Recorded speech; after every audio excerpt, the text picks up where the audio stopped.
하시기에 좋지 않을까?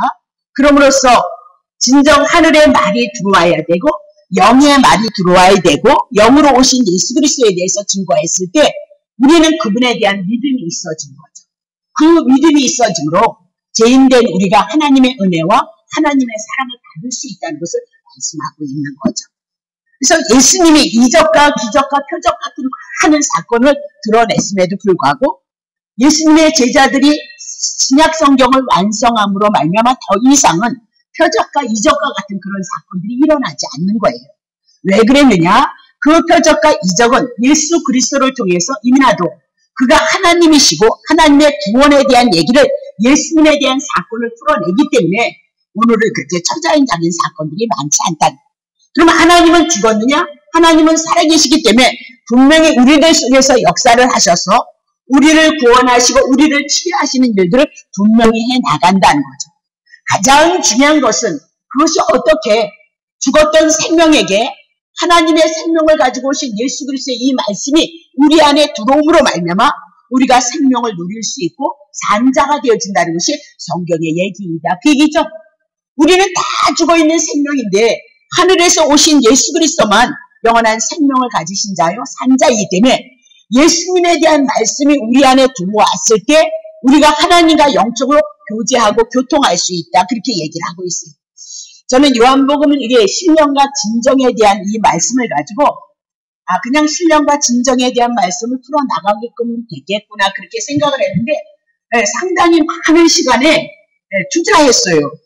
어떻게 영이신 하나님을 증거할 것이며 육은 무엇으로 증거할 것이며 신령과 진정을 어떻게 전체로 하나님의 말씀을 해서 여러분에게 풀어드리고 생각보다는 너무나도 많이 어려웠었어요. 쉽지 않았었어요. 그래서 어쨌든 앞으로도 그렇게 해나가야 되는 일이니까 해나가겠지만 한번 염두에 두면서 그렇게 한번 해나가겠습니다. 자, 이제 성경을 이제 가지고 오셔야 되는 거예요. 자, 요한복음 4장 13절 보세요. 예수께서 대답하여 가라사대 이 물을 먹는 자마다 다시 목마를 것이라는 거죠. 그래서 야곱 구약교에서 주셨던 그 물은 분명히 하나님의 은혜가 있었다. 그렇게 얘기를 하고 있어요. 구약교의 옛 언약 율법에 속해서 하나님 앞에 제사를 드리고 하나님의 은혜를 입었지만 그 구약에서 드렸던 모든 제사는 우리를 온전케 하지 못했다는 거예요. 그래서 구약의 이스라엘 백성은 아침에 일어나자마자 상번제를 드리고 아침 저녁으로 상번제를 드리고 매번 제사를 드려도 안식을 얻지 못하는 상태였다라고 그렇게 얘기하고 늘 제사를 드리면서 살았다라고 그렇게 얘기해요. 그래서 온전한 안식을 이루지 못한 때가 구약교회였고 야곱의 우물이었다라고 여러분에게 말씀을 드렸어요. 그래서 이 물을 먹는 자마다 구약교회 옛 언약 안에서 하나님의 은혜를 누려가는 이스라엘 백성은 늘 목이 말랐다. 하나님의 은혜를 꼭 누릴 수 없는 상태였다라고 그렇게 얘기하죠. 자, 14절 지난주에 했으니까 내가 주는 물 예수님께서 주시는 그 물을 먹는 자는 영원히 목마르지 아니할 것이고 나의 주는 물은 그 속에서 영생하도록 솟아나는 샘물이 되어질 것이다 라고 그렇게 얘기를 했어요. 그러면 샘물이 있다 그 얘기는 흐르는 물이다 산물이다 그 얘기입니다. 그래서 목마른 자가 이 물을 먹음으로 말미암아 갈증을 해결할 수 있을 것이다. 그렇게 얘기를 하고 있죠. 죄인되어졌던 우리가 목마른 상태인 거죠. 죄인된 우리가 예수 그리스도를 먹음으로 말미암아 우리가 영원한 생명이 우리들에게 흐를 것을 말씀하고 있다. 그 얘기입니다. 그래서 구약의 교회에서 주시는 그 물은 흐르는 물이 아니고 쌓인 물이다. 그렇게 얘기했습니다. 고인 물이다. 그렇게 얘기하고 구약 옛 언약 안에서 하나님 앞에 제사를 드렸을지라도 안식을 누리지 못하고 평안을 누리지 못하는 그 상태였고 오히려 그 물을 먹으면 먹을수록 목이 가래서 죽을 수 있는 형편에 처하는 그런 물이었다라고 그렇게 얘기를 했죠. 그러면 예수님이 내가 주는 물은 그냥 주는 물이 아니다. 그 얘기죠. 했는데 또 할게요. 요한복음 19장 28절 너무 중요해요. 이후에 예수께서 모든 일이 이미 이루신 줄 아시고 그랬어요. 그러니까 이 모든 일이 뭐냐? 구약 성경에서 하나님이 언약하셨던 예수가 오셔서 우리의 죄를 위해서 죽으시고 우리를 살리시는 그 사건이 이제 때가 되어졌다. 그렇게 얘기하죠. 그래서 이루신 줄 아시고 성경을 응하게 하여 구약 성경에 말씀하셨던 그 말씀을 이루게 하시기 위해서 가라사대 내가 목마르다. 지금 사마리아 여인은 남편 5, 6을 갖고 있는 음부이다. 그렇게 얘기를 하고 있는 거죠. 얼마나 흉측하냐 그렇게 얘기를 하고 있어요. 남편을 5, 6을 갖고 되면 그런 죄인 중에 죄인이라는 것을 얘기를 하고 그 죄인이 지금 목마르다 그렇게 얘기를 하고 있어요. 그러면 사마리아 여인이 목마르다는 것은 결국은 죄 때문에 목마르고 이 죄 때문에 그는 심판을 받을 수밖에 없다는 것을 말씀하고 있다. 그렇게 얘기를 하고 있는 거죠. 그래서 이 사마리아 여인의 죄를 위해서 예수님이 십자가에서 죽으시겠다 그 얘기죠. 내가 목말라요 목말라요. 내가 너에게 생물을 줄 거야. 생수가 넘쳐나게 할 거야. 그렇게 얘기하는데 그 생수는 그냥 나오는 것이 아니라 예수님이 십자가에서 사마리아 여인의 부정한 죄를 위해서 죽으심으로 말미암아 사마리아 여인의 죄가 예수님 앞에 옮겨지는 것이고 그것으로 끝난 것이 아니라 3일 만에 부활하셔서 의롭다함을 드러내셨도다라고 그렇게 얘기를 하고 있는 거죠. 이것이 이제 사마리아 여인이 예수 그리스도를 만남으로써 구약 성경에 이루셨던 그 말씀이 예수님을 통해서 풀어짐으로 말미암아 그에게 하나님의 믿음, 그리스도에 대한 믿음이 오므로 목마름을 해결할 것을 말씀하고 있다. 그렇게 얘기를 하고 있는 거죠. 그러니까 자 보세요. 야곱이 줬던 그 구약의 은혜보다 신약의 예수 그리스도를 통해서 주시는 하나님의 은혜는 더 풍성한 것을 말씀하고 있다. 그 얘기입니다. 자 그러면 15절 여자가 가로되 주여 이런 물을 내게 주사 목마르지도 않고 또 여기 물길로 오지도 않게 하옵소서. 그렇게 야곱보다 더 커. 내가 주는 은혜는 더 크다. 너 야곱의 우물에서 늘 목이 만나서 우물로 나와서 우물을 파야 되고 그 우물은 너무너무 깊어서 물을 기를 데가 없는 그 우물이었기 때문에 수고하고 애써서 하나님의 은혜를 겨우 입어갈 수 있었다면 내가 주는 물은 쉼을 얻고 그리고 영원한 생수가 되어질 것이라는 그 말에 여인이 얘기한 거죠. 다시는 우물 그냥 남아있지도 않고 내 안에서 영원한 생수가 터질 수 있는 그 은혜라면 주여 주세요. 그 생물을 주세요. 그 은혜를 주시옵소서.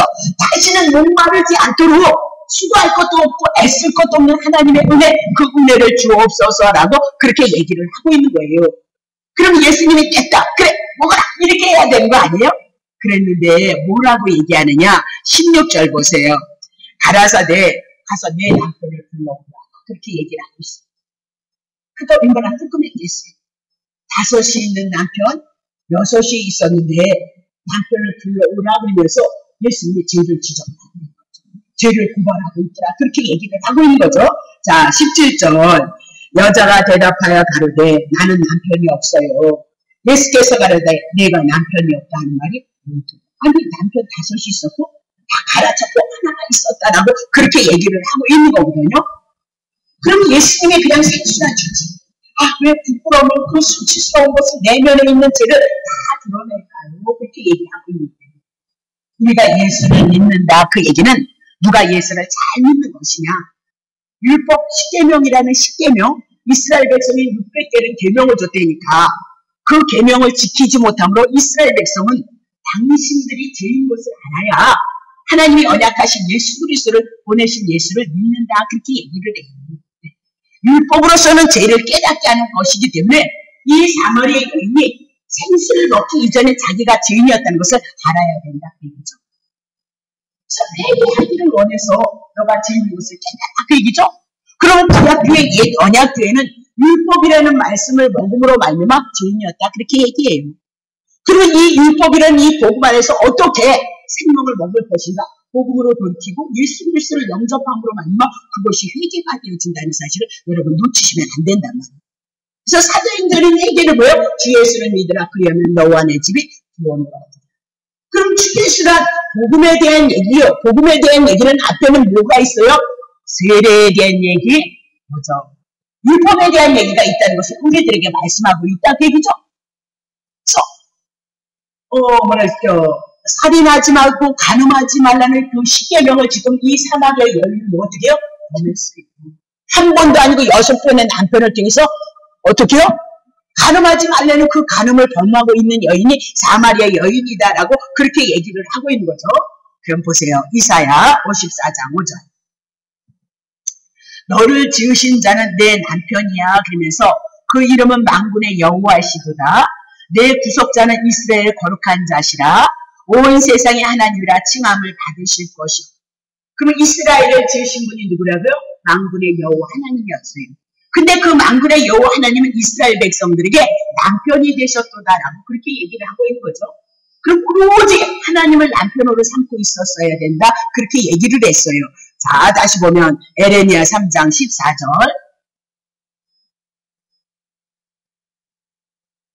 에레미야 3장 14절입니다. 나 여호와가 말하노라 패역한 자식들아 돌아오라.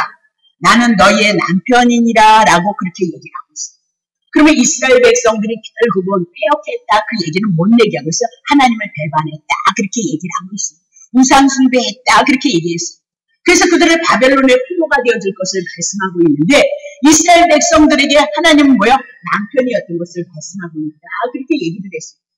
그러면 이스라엘 백성에게 오로지 여호와 하나님만을 섬겨야 되는 것이고 그건 구약이고 그림자나 그림. 신약의 여러분과 나는 남편이 누구냐? 여러분 남편이 아니라 예수 그리스도가 여러분의 남편이 되어져서 남편의 통치를 받았을 때 하나님의 은혜가 생수가 넘칠 것을 우리들에게 말씀하고 있다. 그렇게 얘기를 하고 있는 거죠. 그러면 열왕기하 17장 24절 지난주에 했던 거 한 번 더 할게요. 아스루 왕이 바벨론, 부다, 아와, 하만, 스발와임을 사람을 옮겨다가 이스마엘 자손을 대신해서 사마리아 여러 성읍에 두매 저희가 사마리아를 차지하여서 그 여러 성읍을 거했다 그랬어요. 불순종함으로 아스루를 불러서 이스라엘 백성들을 사마리아를 끌고 가고 사마리아에 있는 다섯 지역에 있는 그 사람들을 이스라엘에다 놨다 그 얘기를 하고 있어요. 그래서 이스라엘 백성이 사마리아 사람들과 같이 결혼을 하고 자식을 낳더라 그 얘기입니다. 그런 얘기는 결국은 이스라엘 백성들이 사마리아의 신을 섬겼던 것을 말씀하고 우상 숭배였고 혼혈 족속이었고 혼합 신앙이었던 것을 우리들에게 말씀하고 있다. 그러니까 이스라엘 백성은 하나님의 백성이니까 하늘의 것을 가지고 섬겨야 되는데 땅의 것과 더불어 하나가 되어준 것을 말씀하고 그것을 혼합 족속 그렇게 혼합 신앙 그래.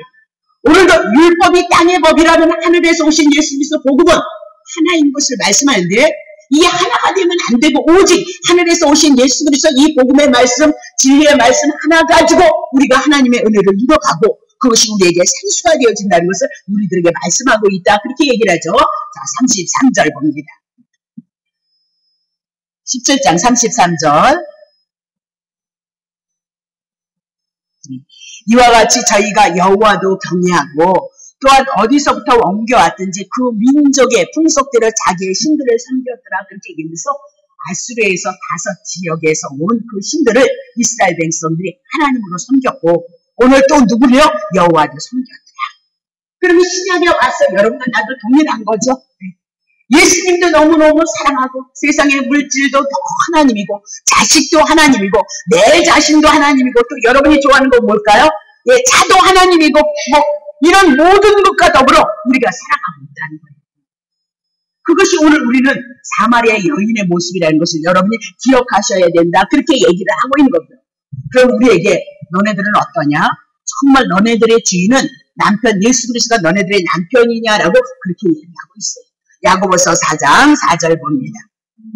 가늠하는 여자들이여 세상과 벗된 것이 하나님의 원심을 알지 못하느뇨 그렇게 얘기하면서 그런 점 누구든지 세상과 벗이 되고자 하는 자는 스스로 하나님과 뭐하고 있다고요? 원수가 되어졌다.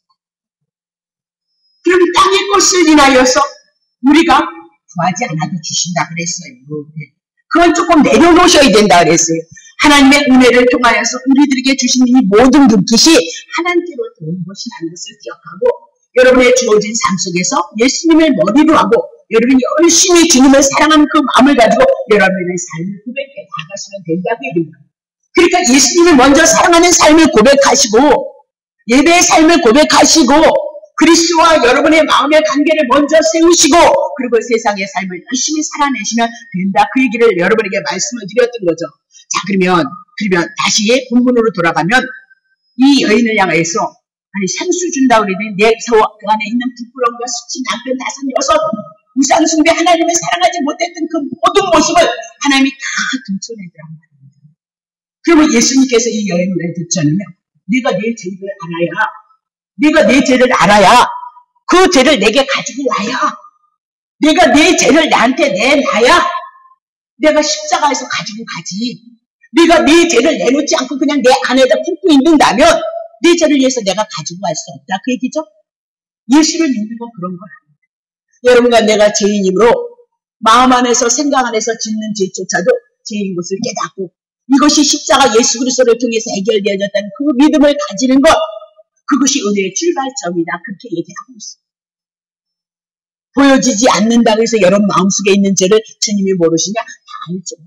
그러나 내놔야 된다는 겁니다. 죄를 고백해야 된다는 겁니다. 그러므로 이 죄를 예수님이 가지고 십자가에서 올라가셔서 내 죄, 내 남편 5 있는 거, 6 있는 거 가지고 내가 감으로, 내 죄 내가 가져감으로 말미암아 네가 죄에서 깨끗함을 받을 것이고 내가 3일 만에 부활하는 것은 너가 의롭게 되어졌다는 것은 내가 알 것이 아니겠느냐라고 여기서 남편 5, 6을 향해서 부르고 있더라. 그렇게 얘기를 하고 있는 거죠. 자, 그러면 이스라엘 백성들에게 있어서는 성전은 하나님 앞에 예배를 드리는 것은 굉장히 중요했는데, 자, 보세요. 자, 19절 보겠습니다. 19절.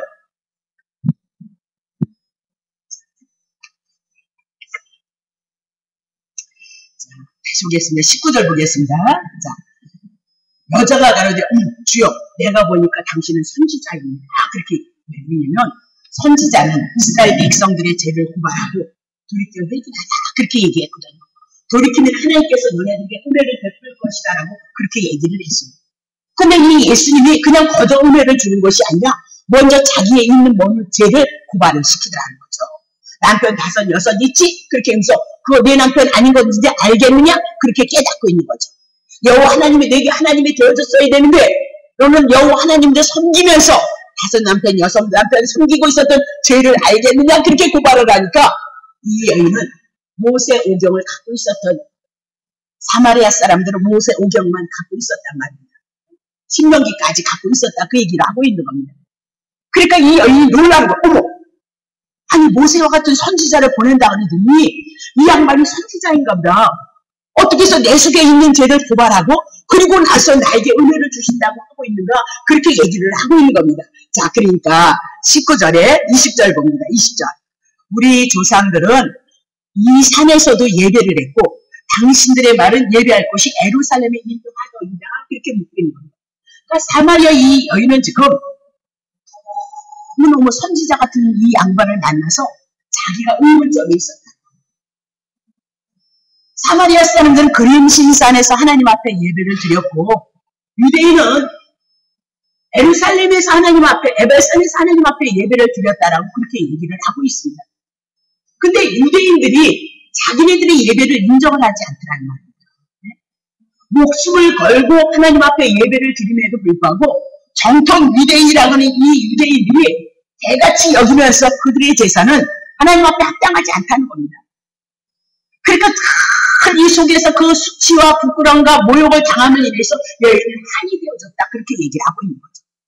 율법 아래 있는 그런 제사는 그렇다. 그렇게 얘기를 하고 있는 거죠.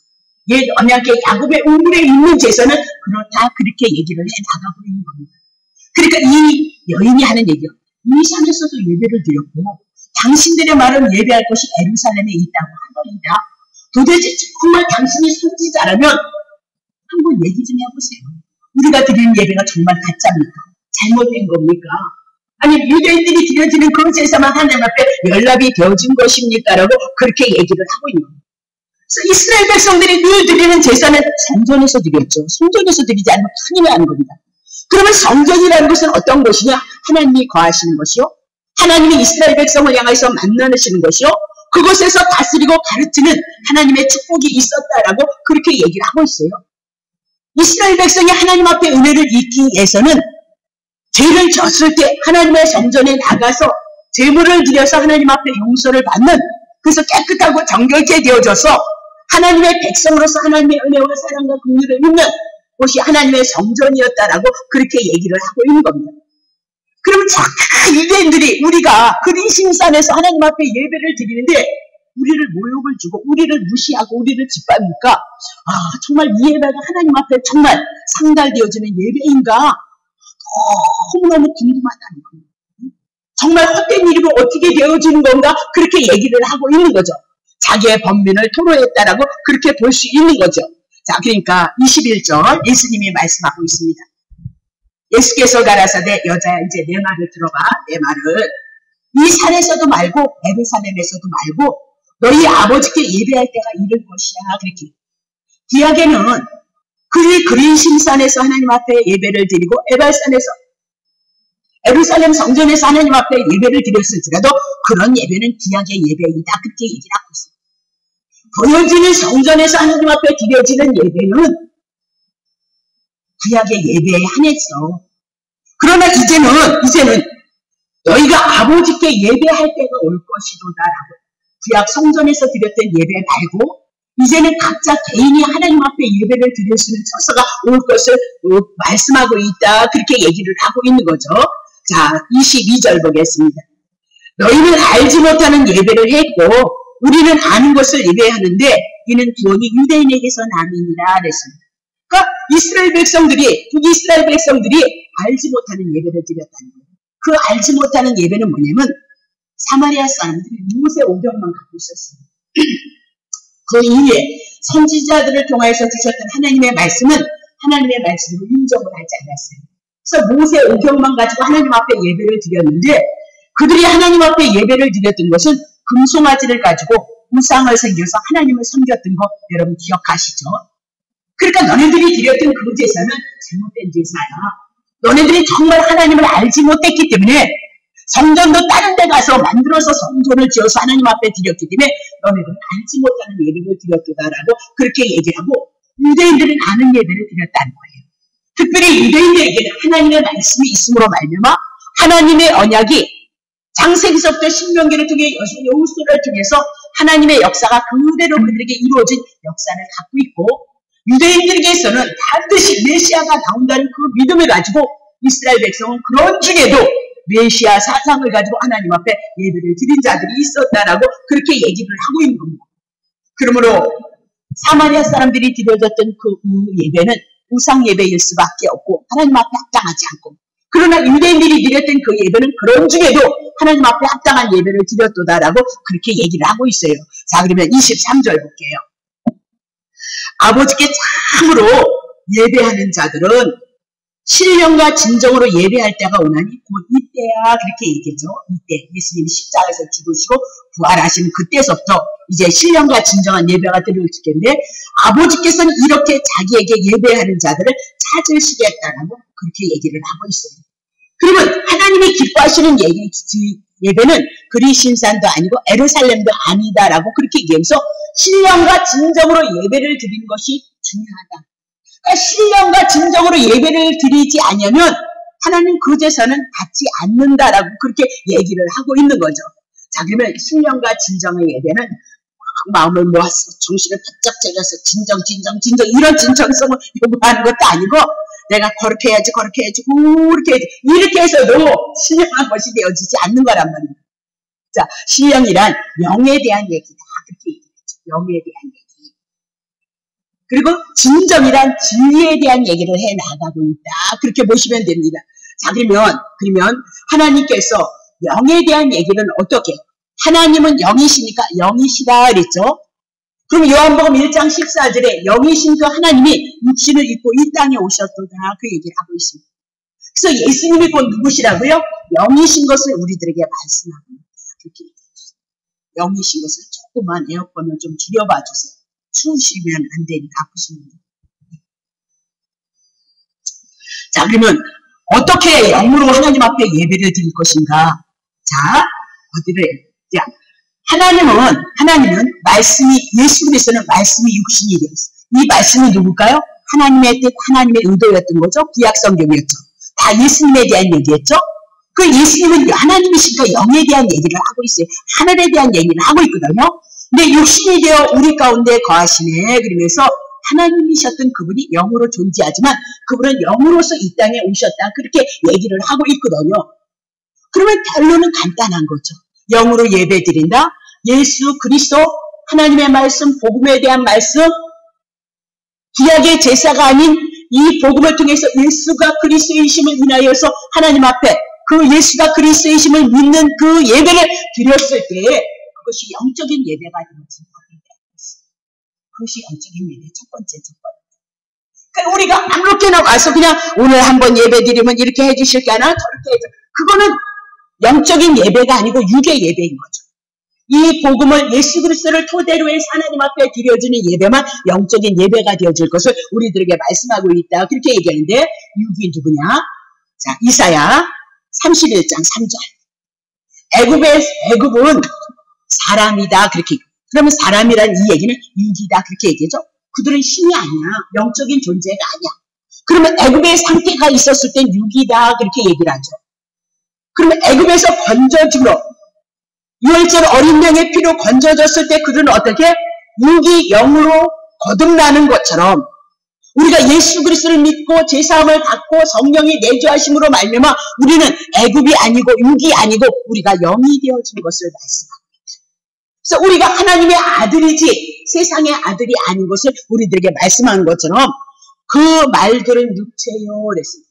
그러면 이스라엘 백성들이 물론 말에 대한 얘기도 하지만 이스라엘 백성들이 아니 애굽의 백성들이 하는 얘기는 뭐예요? 육체라는 거예요. 어린 양으로 출애굽되기 이전에 세상체에 머물렀던 애굽의 상태 그들이 하는 말은 뭐라고요? 육체인 것을 말씀하고 흙에 대한 얘기이고 땅에 대한 얘기이고 겉에 대한 얘기고 영이 아니다. 그렇게 얘기를 하고 있어요. 영이 아니도다. 그렇게 얘기를 하죠. 그러면 이것을 또 신약에 와서 넘겨보면 이렇게 넘어오는 거죠. 요한복음 6장 63절. 살리는 것은 영인데 그러면 죽어있는 여러분과 나를 누가 살리시는 거예요? 예수님이 살리시는 거죠. 그렇죠? 예수 그리스도가 살리시는 거죠. 육은 무익하도다 그랬습니다. 이 땅에 속한 것은 제 아래에 있었기 때문에 하나님 앞에 무익하고 죽어있는 상태이다라고 그렇게 하면서 내가 너희에게 이르는 말 듣습니다. 그러면 예수님의 입에서 나오는 모든 말은 뭐야? 영이고 생명이다라고 그렇게 얘기를 하고 있어요. 그러면 애굽 아래, 제 아래 있었던 그리스도가 없는 상태의 모든 세상의 말은 육인 거예요. 신이 아니도다 그렇게 얘기하고 어떻게 영으로서 하나님 앞에 예배드려서 그 영적인 예배를 하나님이 받으시냐? 예수 그리스도께서 하셨던 모든 말은 영인 거예요. 그럼 구약성경의 죄인에게 예수 그리스도를 보내시겠다고 약속하셨던 모든 말씀은 영인 거예요. 그 구약성경의 영이신 그 말씀을 예수가 이 땅에 오셔서 영으로서 그 모든 말씀을 이루고 성취하는 것을 우리들에게 말씀하고 있다. 그렇게 얘기를 하고 있습니다. 그래서 영이란 그냥 영적인 예배 할렐루야 이렇게 했다고 해서 영적인 예배가 안 되는 거예요. 예수가 그리스도이심을 알지 못하고 드려지는 모든 예배는 육이에요. 영적인 예배가 아니에요. 신령한 예배가 아니다. 그렇게 얘기하죠. 자, 고린도전서 15장 49절 보세요. 15장 우리가 흙에 속한 자의 형상을 입었던 것 같이 이제 또한 하늘에 속한 자의 형상을 입는 것은 두 번째 아담이신 예수 그리스도가 옴으로 말미암아 우리가 하나님의 형상을 입었죠. 그러면 하늘에 속한 형상을 입었다는 것은 우리는 뭐가 됐다는 거예요? 영이 되어졌다는 것을 말씀하고 육가 아니다. 그 얘기죠. 자, 고린도전서 15장 44절 육의 몸으로 심고 아담 이후로부터 죄인으로 태어나서 우리가 육의 몸으로 심었다가 신령한 몸으로 다시 사는 것은 예수님이 이 땅에 하늘에서 오신 예수 그리스도가 우리를 위해서 죽고 우리를 살리시면 우리가 뭐요? 신령한 몸이 되어졌어요. 영적인 몸이 되어질 것을 말씀하고 있어요. 그래서 육의 몸이 있은 즉 또한 신령한 몸, 영적인 존재가 되어졌다는 것을 우리들에게 말씀하고 있다. 그렇게 얘기합니다. 자, 요한복음 15장 26절입니다. 요한복음 15장 26절 내가 아버지께로서 너희에게 보낼 보혜사 곧 아버지께로서 나오시는 진리의 성령이 오실 때에 그가 누구를 증거한다고요? 나를 증거하실 것이다. 그랬습니다. 예수님은 오실 때부터 성령으로 잉태됐고 성령으로 나셨고 성령으로 사역을 하셨고 그래서 영적인 존재임으로 말미암아 하나님의 나라를 땅의 것을 들어서 말씀했어요. 귀신을 쫓아내고 병든 자를 고치는 그 사건을 하늘의 것으로 우리들에게 말씀했다는 것을 우리들에게 얘기를 하고 지금 진리의 성령 그러면 그 진리가 곧 누구라는 거예요? 성령이시고 성령은 하나님의 말씀이에요. 성령은 그리스도에 대한 말씀이에요. 그리스도가 영으로 오셔서 우리를 위해서 죽고 우리를 위해서 살리신 것을 증거하는 것을 뭘로 얘기해요? 영으로 얘기를 하고 있습니다. 그래서 여러분이 무슨 말을 들어서 무슨 말을 가지고 하나님 앞에 예배를 드렸든지 간에 복음에 대한 말씀을 가지고 여러분이 그 복음을 가지고 와서 복음의 말씀을 드려서 오늘 우리가 주님이 하셨던 그 일들을 알아가고 깨달아가고 믿어감으로 그 믿음을 통해서 우리가 드려지는 이 예배가 영적인 예배다. 그렇게 얘기해요. 여러분의 마음에 맞는다고 해서 예배가 그것이 축복의 예배도 아니고 영적인 예배도 아니고 신령한 예배도 아니에요. 오직 하늘에서 오신 예수 그리스도 복음에 대한 그 진리를 가지고 우리가 그것으로 하나님의 은혜를 누리고 하나님의 은총을 누리고 감사하면서 살아가는 모든 것들이 영적인 예배가 되어질 것을 우리들에게 말씀하고 있다. 그렇게 얘기했어요. 자, 그러면 진정이 뭐냐? 진리다 그런 뜻입니다. 진리. 그러면 진리는 참된 것을 말씀하고 있다. 그렇게 얘기를 하고 있습니다. 그럼 우리가 하나님 앞에 예배를 드릴 때는 하나님이 누군지를 알아야 예배를 드리지. 높이죠. 존경합니다. 감사합니다. 이리죠. 하나님을 모르는데 하나님 무슨 일을 했는지도 모르고 그냥 와서 그냥 그럴 수는 없다는 거예요. 물론 처음 오신 분들이 이제 그 그리스도를 알아가는 과정이 되어져서 이제 깨달음을 통해서 믿음이 우리들에게 와줌으로 진정한 신령한 예배를 드리는 그 과정에 우리가 부름을 받지만 실질적으로 진리는 뭐냐? 여기서 뭐라고 얘기했죠? 진정이 뭐냐? 진리다. 그렇게 얘기했다. 쉽게 얘기를 할게요. 구약에 야곱의 우물 속에서 하나님 앞에 드렸던 건 다 그림자예요. 육으로 드렸던 모든 모습은 영적인 것을 향하여서 그림자로 모형이었다라고 그렇게 얘기를 하고 있는 겁니다. 그렇다면 구약의 이스라엘 백성이 땅에서 짐승을 잡고 비둘기를 잡고 포도주를 드리고 곡식을 드리고 기름을 드렸던 이 모든 것들도 이스라엘 백성이 하나님의 은혜를 입는 구약의 제사의 한 방편이었다라고 그렇게 얘기해요. 그러나 그것을 가지고 진리라고는 할 수 없어요. 구약의 그 모든 제사가 복음으로 예수 그리스도로 풀어졌을 때 그것이 진정한 예배가 되어줄 수 있다. 그것이 진정한 진리가 되어줄 수 있다. 이것을 드렸으니까 오늘도 하나님이 30배, 60배, 축배를 100배를 축복한다는 말씀은 내가 하나님 앞에 제물을 드려서 축복받는다는 그 말씀은 유기예요. 그래서 가인과 아벨의 제사가 있었는데 육신의 것으로 5만 가지를 다 드렸을지라도 하나님은 받지 않으셨어요. 왜? 유대 예배이기 때문에. 땅의 예배이기 때문에. 그래서 땅의 소산을 드렸다라고 그렇게 얘기를 했거든요. 근데 가인은 어떤 제사를 드렸느냐? 어린 양 잡아서 제사를 드렸어요. 기름을 드렸어요. 그것은 그림자예요. 실질적으로 어린 양은 예수 그리스도가 죄인을 위해서 죽으심으로 아벨이 하나님 앞에 나아갈 수 있는 은혜를 입었나이다. 그 얘기예요. 예수님이 죽으심으로 기름으로 제사를 드렸던 것은 예수 죽으시고 다시 오셔서 성령으로 오심으로 말미암아 신령과 진정의 예배가 되어질 것을 그림자로 모형으로 우리들에게 얘기를 하고 있는 거예요. 그러면 가인의 예배는 그림자이지 진리는 아닌 거예요. 진정이란 결국은 하나님의 진리 되시는 예수 그리스도 그 복음을 통해서 하나님 앞에 얘기를 하고 있는데 요한복음 1장 18절 보세요. 1장 18절 본래 하나님을 본 사람이 없으되 아버지 품속에 있는 독생하신 하나님이 나타났다. 하나님은 보면 죽어요. 죄인이 죽어요. 그래서 하나님께서 육신을 이 땅에 오셔서 예수님을 통해서 하나님을 보게 하신 건 하나님의 은혜였다. 그렇게 얘기해요. 근데 독생 그렇게 얘기해. 뭐 하나밖에 없는 아들이다. 그 얘기 맞아요. 그러나 스스로 자존하는 생명을 거두신 하나님이신 것을 우리들에게 말씀하고 있다. 그렇게 얘기를 하세요. 그러면 이 하나님이 왜 이 땅에 육신을 입고 이 땅에 오셔야 되느냐? 자, 29절 보세요. 이튿날 요한이 예수께서 자기에게 나오심을 보고 가로되 보라 세상죄를 지고 가는 하나님의 어린 양으로. 구약에는 짐승이 제사를 드렸던 거 그림자예요. 진리 아니에요. 실제 아니다 그 얘기입니다. 그런 실제로 이제는 예수님이 하나님의 아들로 스스로의 생명을 가지고 오셔서 당신의 생명을 내어주시는 그 생명, 그것이 뭐예요? 진리다, 실체이다 그 얘기를 하고 있어요. 실제. 자, 그러면 구약의 제물을 잡아서 하나님 앞에 이스라엘 백성들이 죄 용서를 받고 하나님의 은혜를 입었고 그랬다 그 얘기입니다. 그건 그림자다. 그건 진리 아니다. 실체 아니다. 진리 아니다 그 얘기입니다. 그러면 이제는 실체 대신에 예수 그리스도가 오셔서 우리의 허물과 우리의 죄악을 도말하시고 우리가 죄사함을 받고 하나님의 아들이 되어져서 하나님의 나라, 영의 나라가 우리 안에 들어오는 것, 그것이 진리인 것을 우리들에게 말씀하고 있다. 그렇게 얘기를 하고 있어요. 그래서 신령과 진정에 대한 그 예배는 구약의 제사는 그림자의 모형이다. 그렇게 얘기를 하고 있어요. 영적인 예배가 아니었다.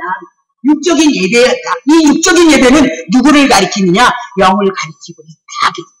그래서 구약에 있는 모든 성경들은 오직 하늘에서 오신 예수 그리스도 영의 세계를 말씀하고 하늘의 세계를 말씀하고 있다는 것을 우리들에게 말씀하고 있다. 그 얘기죠.